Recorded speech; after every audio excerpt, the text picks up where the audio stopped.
بسم الله والابن والروح القدس الان واحد امين. احنا النهارده يا ولاد هنكمل اللي كان استاذ جابي بيتكلم فيه.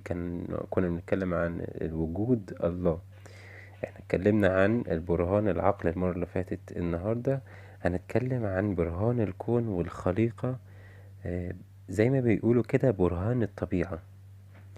احنا لو جينا نشوف ربنا في الكون، احنا مش هنلاقي مكان نقدر نشوفه غير في الحياة اللي احنا عايشين فيها. مش هنلاقي حاجة نظام أو دقة أو في حاجة في الطبيعة يعني تكون دقيقة أكتر من إن العالم اللي احنا عايشين فيه ده هنقدر نشوف من خلاله ربنا، من حيث النظام والدقة اللي موجود فيه. لو احنا جينا مثلا نيجي نتأمل في السماء ونبص على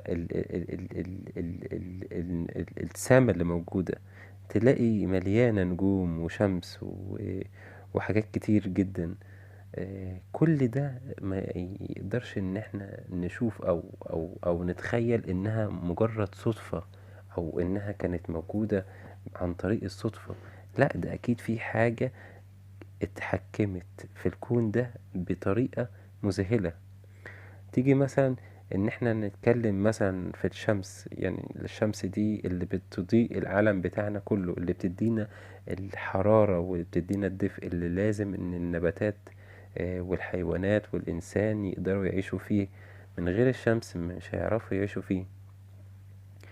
انتوا عارفين كمان ان الشمس بتبعد عن ارضنا حوالي 93 مليون ميل. لو نقصت سنة، بس لو نقصت نص ميل، لكانت الشمس دي حرقت الأرض باللي فيها كلها والحيوانات اللي فيها. ولو زادت نص ميل، لو زادت شوية بس نص ميل أو نص مليون ميل، الأرض هتبقى متجمدة، هيبقى فيها تجمد.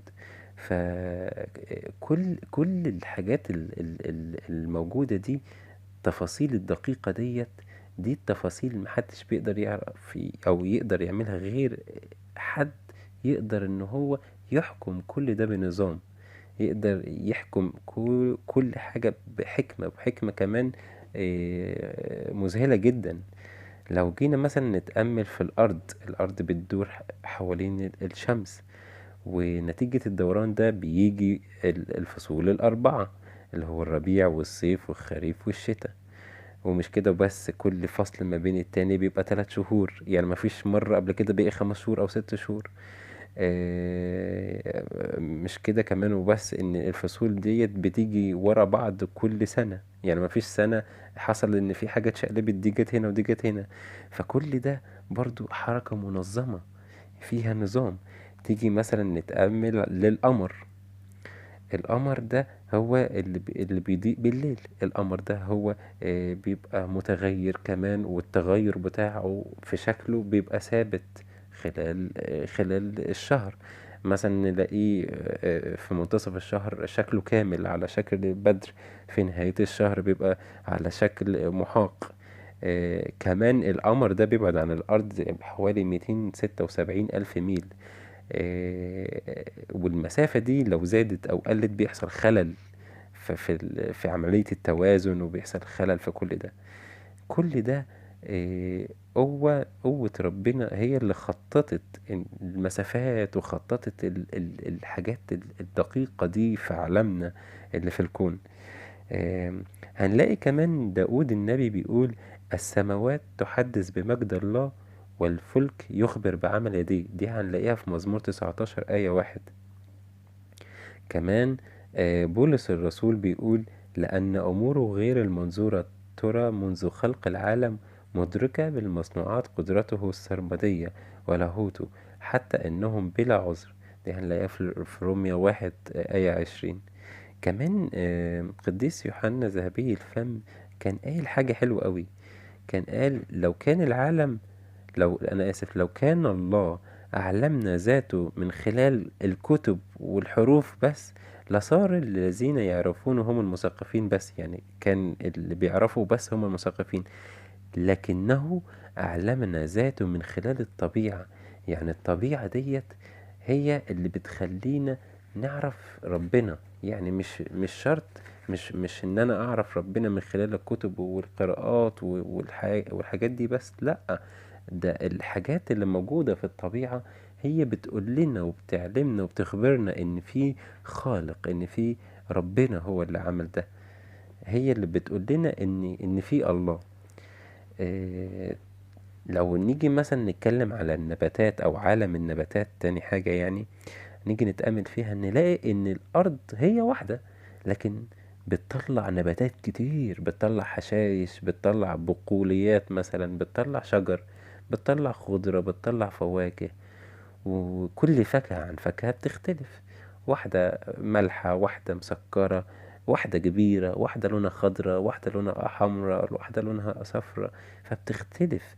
ده بيدل على ان هناك عقل عظيم بيصنع كل ده بحكمة كبيرة، بحكمة عالية جدا جدا جدا. تيجي مثلا نتكلم على عالم الحيوان او الحيوانات اللي عايشة معانا. تيجي نتأمل فيها نلاقي فيها فصائل كتير، اجناس كتير، وانواع كتير، وبطبائع كتير. تلاقي حيوان سريع، حيوان بطيء، حيوان نشيط، حيوان كسلان، حيوان بيطير، حيوان بيعوم، حيوان بيلد، حيوان بيبيض. فكل ده بيبقى فيه الفصائل والأجناس مختلفة.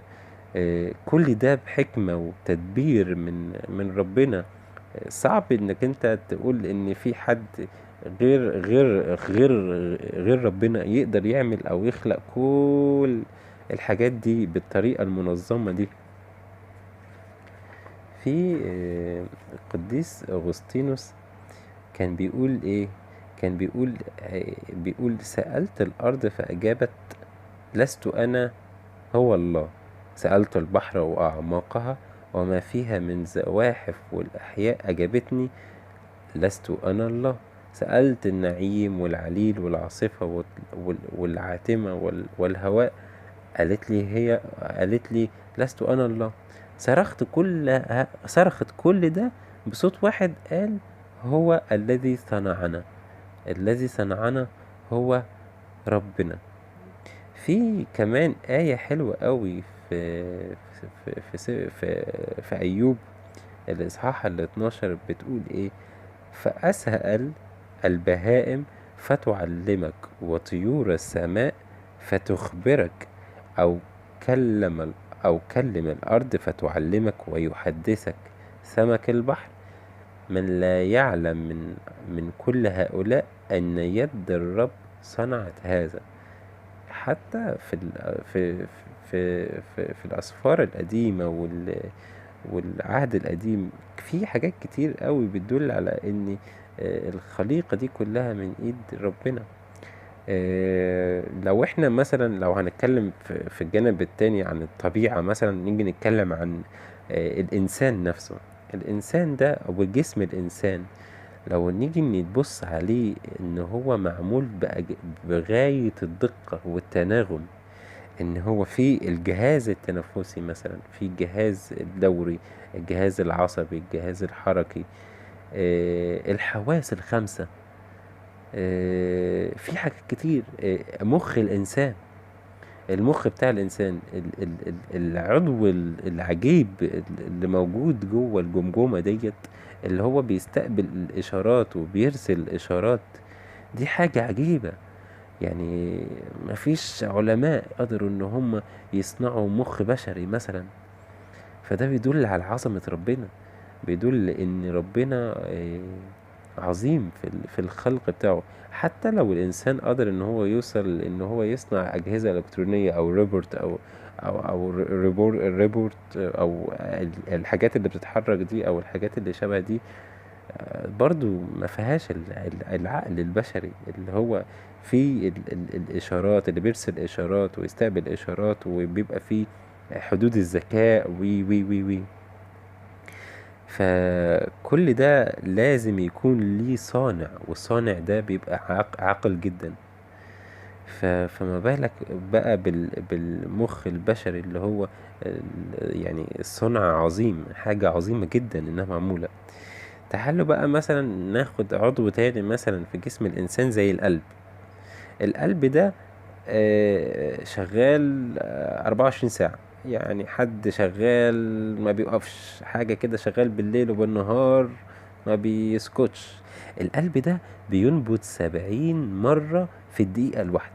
تخيلوا بقى ان هو مش بيستريح ولا ثانية، بيشتغل على طول، عامل زي الآلة. مفيش آلة شبهه. يعني هات حد يقول إن في آلة في الدنيا تشتغل 24 ساعة في 24 ساعة من غير ما إنها تستريح إلا القلب. القلب ده هو معجزة فريدة ربنا خلقها، ومعجزة عظيمة جدا جدا. مفيش حد يقدر إن هو يخلق حاجة شبه كده. لو تيجي مثلا نبص مثلا على ايه في جسم الإنسان، مثلا العين. العين دي برضو حاجة عظيمة، انها بتستقبل الاشارات وبتاخد صورة منعكسة. فمفيش حد من العلماء يقدر يتوصل ان ازاي مثلا العين تقدر انها تاخد الاشارات دي او تستقبلها بالطريقة منعكسة او طريقة مقلوبة. ازاي برضو الناس مش عارفة. ناخد ايه تاني مثلا اللسان. اللسان بتاع الإنسان ده حاجة غريبة جدا. اللسان ده بيتكون من حوالي 9000 حلمة. حتى لو نيجي نبص على اللسان هنلاقي فيه دوائر كده صغيرة صغيرة صغيرة. الدوائر دي حوالي فيها 9000 واحدة. التسعة آلاف دولت كل واحدة، كل حاجة فيها مختصة بحاجة. يعني تلاقي في حاجة مختصة انها تدوق الحاجة الحلوة، في حاجة مختصة انها تدوق الحاجة المرة، الحراقة، المشطشطة، اللي مش عارف مسكرة، وي وي وي وي التذوق.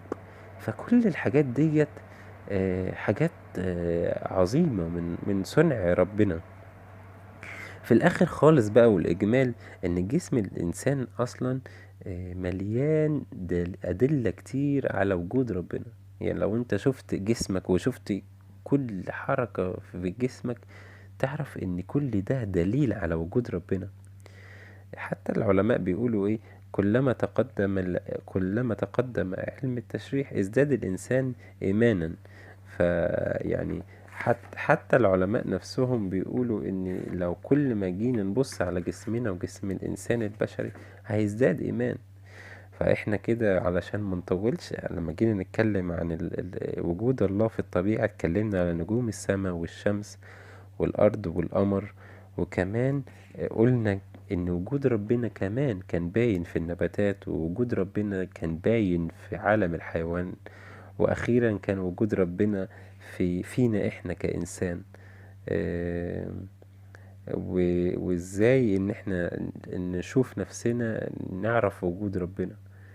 آه، يا رب يكونوا بس استفدتوا بس أو فهمتوا حاجة من اللي اتقال ده، ويبقى فيه ان كنتوا استفدتوا بيها. يا رب، شكرا خالص.